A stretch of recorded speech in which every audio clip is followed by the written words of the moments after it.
राम राम। धर्म का ज्ञान रखने वाले लोग सत्य को ही सर्वोत्तम धर्म मानते हैं। सुख और दुख जीवन का हिस्सा हैं। आप हमेशा प्रसन्न नहीं रह सकते, अर्थात हमेशा प्रसन्न रहना कुछ ऐसा है जिसे प्राप्त करना कठिन है। प्रसन्नता और दुख जीवन में आते जाते रहते हैं और ऐसा नहीं हो सकता ही कि लगातार सिर्फ प्रसन्नता ही बनी रहे। श्री राम जो कहते हैं वो करते हैं, अर्थात श्री राम अपने वचन के पक्के अटल वचन हैं। वचन देने के बाद वो पीछे मुड़कर नहीं देखते। जो व्यक्ति डरपोक और कमजोर होते हैं, केवल वही चीजों को भाग्य पर छोड़ देते हैं। इसके विपरीत जो व्यक्ति मजबूत और आत्मविश्वास रखने वाले होते हैं, वो कभी भी भाग्य पर नहीं टिकते हैं।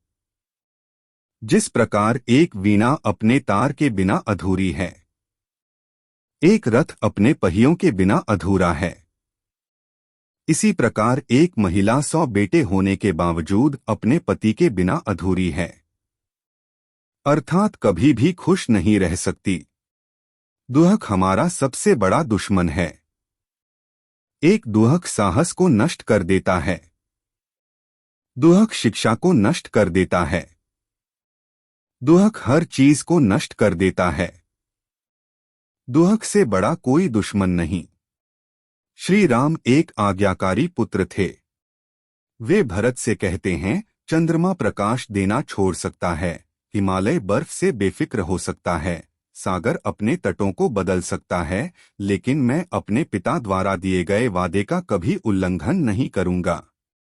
एक बुद्धिमान व्यक्ति को त्रासदी या दुर्भाग्य का पूर्वाभास करना चाहिए और हमले से पहले इस तरह की त्रासदी या दुर्भाग्य को रोकने या दूर करने के लिए कार्रवाई करनी चाहिए। इस प्रकार केवल वही सुरक्षित और अच्छे जीवन का आनंद ले सकता है। उत्साह सबसे बड़ी ताकत होती है। उत्साह से बड़ी कोई ताकत नहीं है। ऐसा कुछ भी नहीं है जो उत्साही लोगों के लिए इस दुनिया में प्राप्त योग्य नहीं है। चाहे दुख में हो या सुख में, एक दोस्त हमेशा एक दोस्त का सहारा होता है। एक बड़ा भाई और शिक्षक जो ज्ञान देते हैं, वो धर्म के मार्ग पर चलते हुए एक के पिता के रूप में माने जाते हैं। वो व्यक्ति जो दूसरे को आशा देता है, पैसे या अन्य भौतिक चीजों के मदद करने का विश्वास दिलाता है, या उस व्यक्ति की मदद करता है जिसने अतीत में उस व्यक्ति की मदद की थी। सामने वाले व्यक्ति को उम्मीद होने के बाद अगर वह व्यक्ति अपना वादा नहीं निभाकर निराश करता है, तो वह इस दुनिया में सबसे बुरे व्यक्ति हैं। समझदार पुरुष कहते हैं कि जीत की जड़ विद्वान और बुद्धिमान लोगों के साथ परामर्श और चर्चा है। बादलों की गड़गड़ाहट जिसने अपना सारा पानी खर्च कर दिया है, वह किसी भी बारिश का उत्पादन नहीं करता है। लेकिन वास्तव में बहादुर व्यर्थ में गर्जना नहीं करते हैं, वे कार्रवाई में भी अपनी वीरता दिखाते हैं। धर्म को जानने वाले कहते हैं कि सत्य ही सर्वोच्च धर्म है। गलती करना मानव का स्वभाव है। ऐसा कोई भी नहीं है जिसने कभी कोई गलती ना की हो। उदास, निराश या हतोत्साहित ना होना हर तरह की समृद्धि और खुशी का आधार है। दूसरों का धन चुराना, किसी दूसरे की पत्नी को लालच देना और मित्रों की ईमानदारी और चरित्र पर संदेह करना, ये तीनों विनाश का कारण बनते हैं। यदि उत्साह का साथ न छोड़ा जाए तो इस दुनिया में कुछ भी दुर्लभ नहीं है। जो लोग हमेशा सच्चाई का पालन करते हैं, वे झूठे वादे नहीं करते। एक वादे को निभाना निश्चित रूप से एक की महानता का प्रतीक है।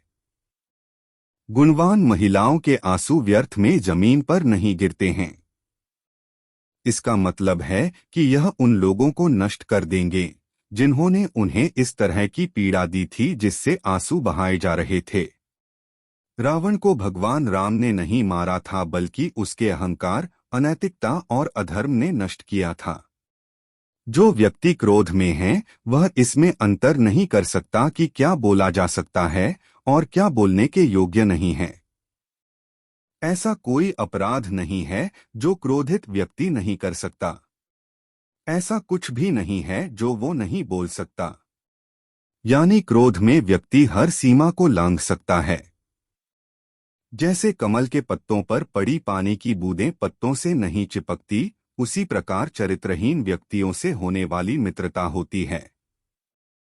काम, क्रोध और लोभ ये तीन सर्वशक्तिमान बुराइयां हैं। धर्म इसलिए कहा जाता है क्योंकि यह समाज का समर्थन या समर्थन करता है। एक देश के लोगों को एक साथ रखा जाता है और धर्म द्वारा निरंतर किया जाता है। वे जो हमेशा सच्चाई का पालन करते हैं, गलत वचन नहीं देते। अपना वचन निभाना निश्चित रूप से एक महान व्यक्ति की निशानी है।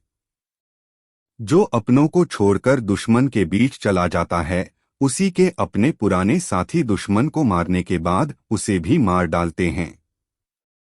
दुख और विपदा जीवन के दो ऐसे मेहमान हैं जो बिना निमंत्रण के ही आते हैं। जो लोग हमेशा सत्य का पालन करते हैं, वे झूठे वादे नहीं करते हैं। अपने वादों को निभाना निश्चित रूप से किसी की महानता की निशानी है। सर्वनाश के प्रमुख कारण इस प्रकार हैं: दूसरों के धन की चोरी, दूसरे की पत्नी पर बुरी नजर और अपने ही मित्रों के चरित्र व अखंडता पर शक। अपना जीवन त्याग देना कोई अच्छा फल नहीं देता। जीना जारी रखना आनंद और प्रसन्नता का मार्ग है। पूरी दुनिया में पत्नियां और रिश्तेदार हो सकते हैं, लेकिन हर जगह लक्ष्मण जैसा भाई नहीं हो सकता। जो एहसान नहीं चुकाता वह मानवता के लिए कलंक है। क्रोध वह दुश्मन है जो किसी की जान लेता है। दोस्त के चेहरे से गुस्सा दुश्मन है। क्रोध बहुत तेज तलवार की तरह है। क्रोध सब कुछ नष्ट कर देता है। माँ और मातृभूमि स्वर्ग से भी महान हैं। बच्चों के लिए उस कर्ज को चुकाना मुश्किल है जो उनके माता पिता ने उन्हें बड़ा करने के लिए किया है। गलती करना मानव का स्वभाव है। ऐसा कोई भी नहीं है जिसने कभी कोई गलती ना की हो। जो व्यक्ति उत्साहहीन, कमजोर और दुख में डूबा रहता है, उसके प्रयास से कुछ भी अच्छा नहीं हो सकता और वह हमेशा दुखी रहता है। दूसरों का धन चुराना, किसी दूसरे की पत्नी का लालच करना और मित्रों की सत्यनिष्ठा और चरित्र पर संदेह करना, ये तीनों ही व्यक्ति के विनाश की ओर ले जाते हैं। जो कार्य होना निश्चित है, उसे छोड़कर जो व्यक्ति उस कार्य के पीछे भागे जो कार्य अनिश्चित है, तो वह व्यक्ति उसके हाथ में आया कार्य भी खो देता है। क्रोध वह शत्रु है जो किसी की जान ले लेता है। क्रोध बहुत तेज तलवार की तरह है। क्रोध सब कुछ नष्ट कर देता है। शुभ कार्यों को यथाशीघ्र करना चाहिए और जितना हो सके अशुभ से बचना चाहिए। वीडियो पसंद आई हो तो लाइक करे, सब्सक्राइब करे। राम राम।